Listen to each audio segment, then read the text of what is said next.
자, 시편 60편 시작하게 되었는데요. 이 시편 60편은 시제 앞에 그 타이틀에 적혀 있는 대로 다윗이 아람과 싸우고 있는 때에 에돔이 쳐들어와서 수많은 인명이 살상되는 그런 가운데서 지어진 시입니다. 이 아람은 수리아라고도 불리우는 나라인데요. 이스라엘의 북쪽에 있습니다. 그런데 다윗은 이 싸움에서 패배했던 것 같아요. 그런데 이 전쟁과 거의 동시에 이스라엘의 남쪽에 있는 에돔이 쳐들어옵니다. 그래서 다윗은 지금 북쪽에 있는 아람과 남쪽에 있는 에돔과 함께 전쟁을 해야 되는 그런 진퇴양난의 어려운 가운데 놓여 있는데, 바로 그 가운데서 다윗이 이 시를 지었다라는 것입니다. 자, 이처럼 어려운 가운데서 다윗은 이런 일들이 왜 생겼을까? 어쩌다가 북쪽에서는 아람이, 남쪽에서는 에돔이 위로 아래로 함께 쳐들어오고 우리는 그들과 함께 전쟁을 해야 하는 이런 어려운 가운데 처하게 되었을까 생각을 하다가 그가 내린 결론이 무엇이었습니까? 1절에 있는 대로 하나님이여 주께서 우리를 버려 흩으셨고 분노하셨사오나. 이 모든 일들은 우연히 된 일이 아니라 하나님께서 이렇게 하신 것이다. 좀 더 정확하게 말하면 우리가 지은 어떤 죄, 우리가 저지른 어떤 잘못으로 인하여 하나님께서 우리를 향하여 진노하셨다. 하나님께서 우리를 징계하셨다라고 결론을 내린 것이. 자, 여기서 우리가 배워야 할 것은 무엇입니까? 그리스도인들은 모든 일, 우리 눈앞에 나타난 모든 일들을 바라볼 때 그저 우연으로만 혹은 자연현상으로만 생각할 것이 아니라 하나님의 섭리 안에서 왜 이런 일들이 생겼을까 하는 것을 생각해 볼 수 있어야 한다는 것이. 이렇게 하는 것이 왜 중요합니까? 이렇게 생각할 때 우리는 거기에서 올바른 답을 찾을 수 있어요. 제 아무리 힘들고 어려운 그런 문제가 있다 할지라도 그 문제의 원인을 바로 알면 답을 찾을 수 있어요. 여러분, 병도 그렇죠. 제일 힘들고 어려운 병이 어떤 병입니까? 원인을 알 수 없는 병이. 아무리 힘들고 어렵다 할지라도 원인을 알면 그래도 치료해 나갈 수가 있어요. 근데 원인을 알면 치료하기가 정말 어려운 거예요. 그러므로 우리들은 어떤 일을 바라보든지 이 모든 일들 속에는 하나님의 뜻, 하나님의 섭리가 있다라는 것을 생각할 때 그 문제가 어떤 문제이든지 문제의 원인을 찾을 수 있고, 그렇다면 그 문제의 해답도 곧 찾을 수 있다는 것이. 인간이 가진 가장 중요한 특징이 무엇입니까?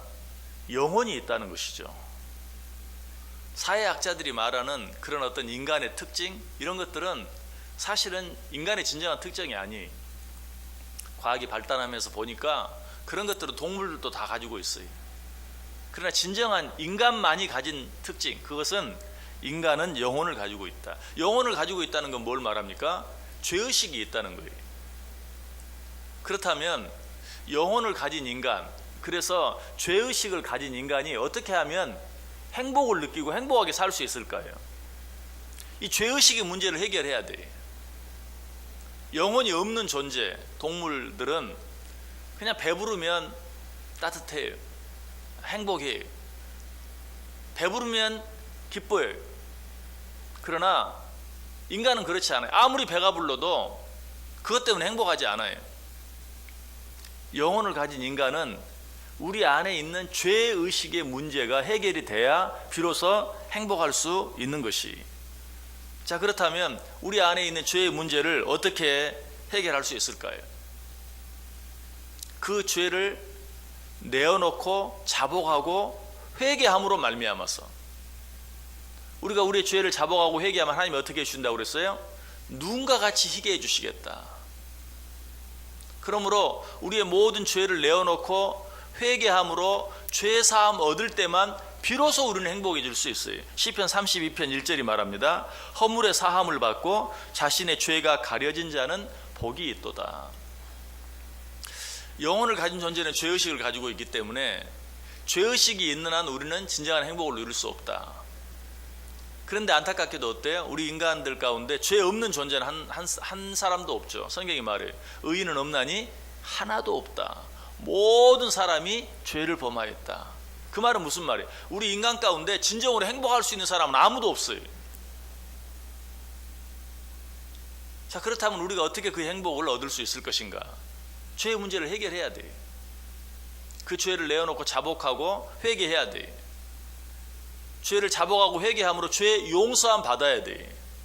그래야만 비로소 우리는 죄의 문제에서 벗어나서 진정한 행복을 맛볼 수 있다. 그래서 시편 32편 2절은 또 계속해서 이렇게 말하죠. 마음에 간사함이 없고 여호와께 정죄를 당하지 아니하는 자는 복이 있도다. 예수님도 친히 말씀하시죠. 마태복음 5장 8절에 마음이 청결한 자는 복이 있나니 그들이 하나님을 볼 것이다. 여기서 마음이 청결한 자, 전에도 한번 설명을 드린 적이 있는데요. 여기서 마음이 청결한 자는 어떤 자입니까? 얼른 보면 죄 없는 자, 마음이 청결한 자, 죄 없는 자, 그런 말 같죠? 아니, 왜 아니죠? 성경에 죄 없는 자는 없다고 그랬잖아요. 그럼 마음이 청결한 자는 어떤 자입니까? 죄 없는 자가 아니라 자기의 죄를 자기가 보고, 자기의 죄를 자기가 느끼고, 자기의 죄를 자기가 깨닫고, 자기의 죄를 자기가 회개하는 자, 그래서 죄 용서함 받은 자, 이런 자가 마음이 청결한 자예요. 죄 없는 자가 아니라 죄를 인정하고 자복함으로 죄 사함 받는 자, 이런 자는 복이 있나니 그들이 하나님을 볼 것이며. 오늘 다윗은 자신의 죄를 깨달았어요. 북쪽으로 아람이, 남쪽으로 에돔이 쳐들어오는 진퇴양난의 그 어려운 가운데서 왜 이런 일이 생겼을까? 내가 왜 이런 일을 만나게 되었을까? 그가 내린 결론은 뭐예요? 하나님이 분노하셨다. 하나님이 진노하셨다. 하나님이 우리를 흩으셨고 하나님이 분노하셨다 라고 결론을 내렸어요. 오늘 1절뿐만이 아니죠. 2절에서도 말하죠. 주께서 땅을 진동시키사 갈라지게 하셨다. 3절도 말합니다. 주께서 주의 백성에게 어려움을 보이시고 비틀거리게 하는 포도주를 우리에게 마시게 하셨나이다. 자, 이 세 절의 모든 주제가 뭐예요? 주께서 하셨나이다. 지금 자기가 당하는 이 모든 어려운 일들 주께서 하셨나이다. 왜? 우리가 잘못해서, 우리가 죄를 지어서 그 죄에 대해서 진노하심으로, 그 죄에 대해서 분노하심으로 우리를 흩으시고 우리로 하여금 포도주를 마시고 비틀거리게 하셨다. 주께서 하셨다. 그 모든 일의 원인이 우리의 죄 때문인 것을 인정하고 하나님 앞에 내어놓고 자복하고 회개하는 것이. 여러분, 우리 가운데 여러 가지 많은 일들이 있습니다. 이해할 수 없는 일도 생깁니다. 내 힘으로 해결할 수 없는 문제도 생깁니다. 내 스스로 견디기 어려운 고통도 있습니다. 그 일들 앞에서 우리가 제일 먼저 해야 할 일은 무엇입니까? 왜 이런 일이 나에게 생겼는가? 그리고 우리 자신을 돌아볼 수 있어야 돼요.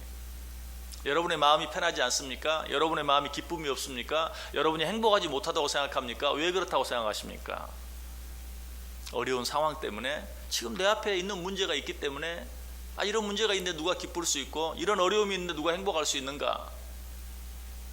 우리는 내 눈앞에 보이는 상황을 보고 그 상황 속에서 문제를 해결하려고 할 것이 아니라 나 자신 속에서 내 안에 어떤 문제가 있길래, 내 안에 어떤 죄가 있길래, 내가 어떤 잘못을 했길래, 그 모든 일들을 주님의 뜻 안에서, 주님의 섭리 안에서 그 모든 일들을, 그 모든 문제의 원인들을 찾을 수 있어야 돼요. 그리고 내 어떤 연약함과 부족함과 잘못, 죄를 발견했을 때 어떻게 해야 돼요? 그 죄를 내어놓고 자복하고 회개할 수 있어야 돼요. 내 안에 있는 죄의 문제를 해결할 수 있어야 돼요. 그래야 할 때만 우리는 진정한 자유함을 얻게 되고 기쁨을 얻게 되고 행복을 누릴 수 있게 돼요. 우리 앞에 놓여진 새로운 한 해를 어떻게 살기를 원하십니까? 하나님을 알지 못하는 자처럼 이 일 때문에, 저 일 때문에, 이 사람 때문에, 저 사람 때문에 그렇게 눈앞에 놓여진 어떤 상황 탓, 내 앞에 있는 어떤 사람 탓 하며 살 것이 아니라 정말 나 자신 안에서 모든 문제를 발견하고 그 문제를 가지고 하나님 앞에 나아감으로 해결함 받고, 그로 인하여 하나님께서 우리에게 주시기를 원하시는 진정한 기쁨과 자유함과 평안함, 행복함을 늘 누리며 살아가는 복된 저와 여러분 꼭 될 수 있기를 주님의 이름으로 간절히 축원합니다. 기도하겠습니다.